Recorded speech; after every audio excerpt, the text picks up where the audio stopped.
And welcome everybody to Lyndhurst Community News. Today is Wednesday, January 10th already. This is episode 38, and I'm Brian Haggerty. Now, before we begin, just as I always remind everybody, send us your news. Whether it's your school, whether it's a sport, your team, your club or organization, whatever it is, church, send it in, as well as birthdays and anniversaries of note. And now we have added engagements to the list. So make sure you email all of that to LyndhurstCommunityNews@gmail.com so everybody in town can know what's going on with all of our neighbors around town. And again, as I always remind you, any contact information, any email addresses or telephone numbers that are mentioned throughout this broadcast will always be found below the video on YouTube in the description box. So if you're just clicking it on Facebook, click it again and you can go watch it on YouTube so you can see the description box. And don't forget, too, to subscribe to our YouTube page so you'll get notified every time a new episode comes out, as well as follow us at Lyndhurst News on our Facebook group. All right, let's see what we have this week.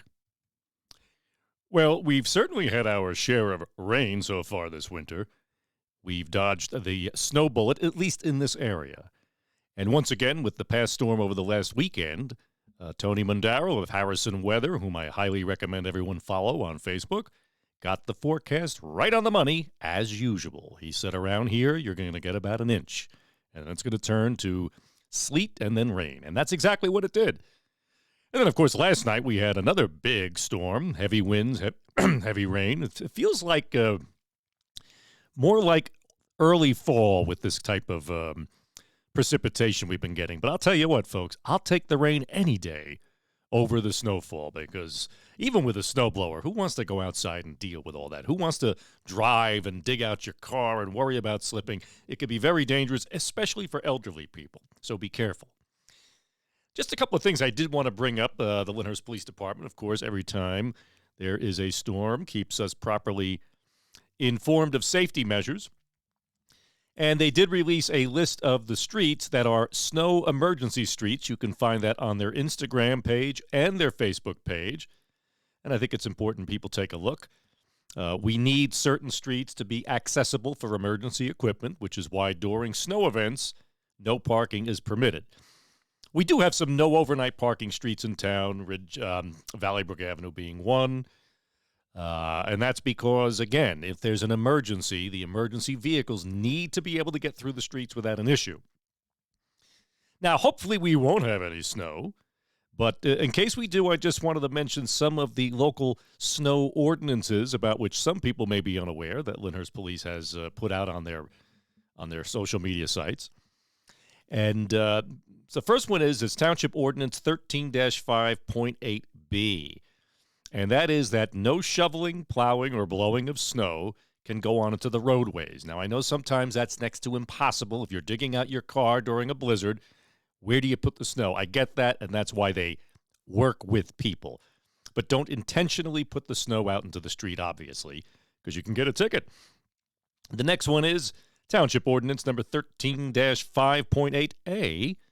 And that is that residents must shovel snow and ice from their sidewalks within 48 hours of the end of a snow or ice storm. That's been in place at least my whole life. And, you know, if you don't get that stuff shoveled, once people start walking on it, it's nearly impossible to get it up because it becomes so compacted. But here's another one you may not know. Now, if you have a fire hydrant that abuts your residence or your business, you must clear it of snow and ice, because they need to be able to see it in case there's a fire. So that's something. Now, it takes a lot of snow for us to not be able to see the fire hydrants, but it's there, and that's Township Ordinance 11-1.4a. So again, if you're not following Lyndhurst Police on Instagram or Facebook, give them a follow, because they're very, very active in their communications with the public. So you don't want to miss. And by the way, Lyndhurst Emergency Management, has an app in the App Store. I highly recommend you download it because you're going to get notifications of anything that's going on. Bad weather that's coming, road closures, water main breaks, whether or not the street sweeper's going out. It's a great deal of information, so I highly recommend you go to your app store and download the Lyndhurst Emergency Management app. Okay, let's take a look at what's going on around town in Lyndhurst sports. So the boys' basketball team beat North Arlington 92-51 last week. They then went on to defeat Weehawken 76-48. And this was all a big, nice setup for their next game against Rutherford, where they beat Rutherford 70-63. The Lyndhurst girls basketball team beat North Arlington as well, 54-33. They then went on to beat Bogota 53-29. The Lyndhurst bowling team beat North Arlington 4-3. And last week they beat Hasbrook Heights 5-2. So a lot of great victories going on here with our winter sports for Lyndhurst.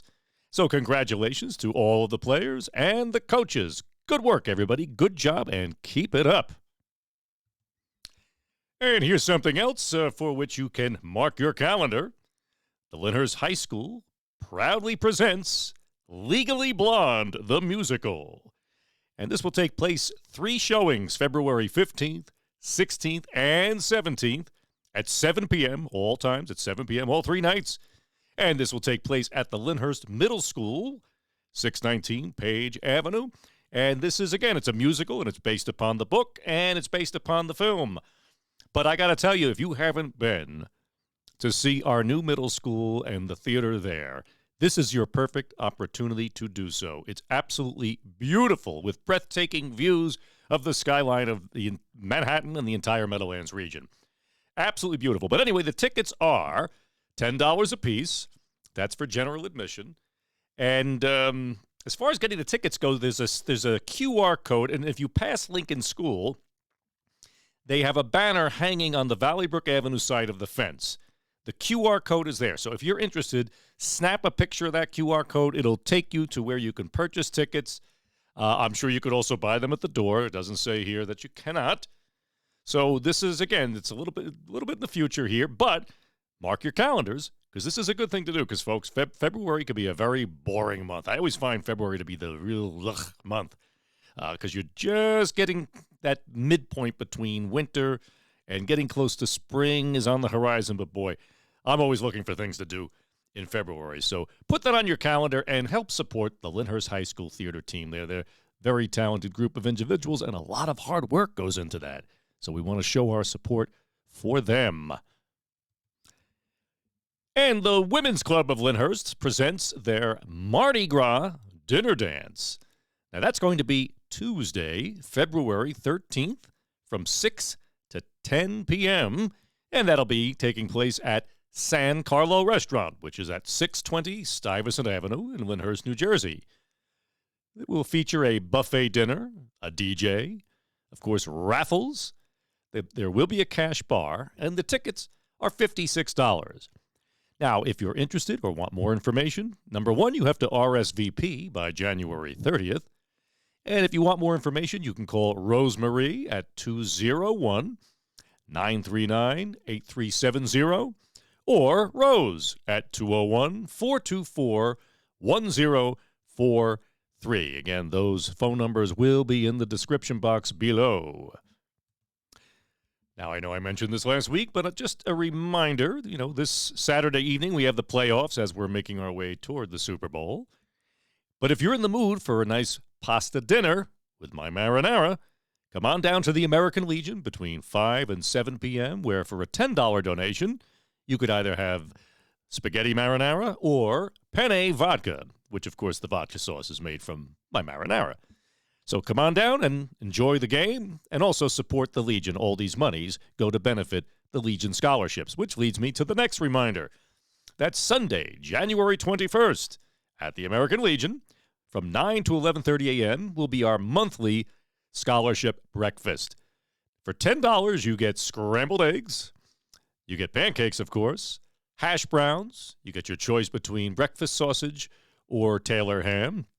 And you also have toast, coffee, tea, and orange juice. And again, this helps to support the scholarships that the American Legion gives out every year to Lyndhurst graduating seniors. And by the way, They can be graduating and going to another school besides Lyndhurst High School. They may be in a private school. As long as they are a Lyndhurst resident, they can get the chance to get a scholarship. So anyway, short news week this week, but as usual, we will bring you all the news we can possibly get our fingers on every week. We thank those of you who have been sending in your news. But don't forget about those birthdays and anniversaries of note and those engagements. We want to hear about it. Remember, we are a community. And a community is not its roads, its buildings, or homes. A community is its people. Get to know your neighbors. Support your local businesses. We'll be doing more business spotlights coming up very soon. And tune in every Wednesday for another episode of Lyndhurst Community News. This is Brian Haggerty. Have a wonderful week, and God bless you and our community.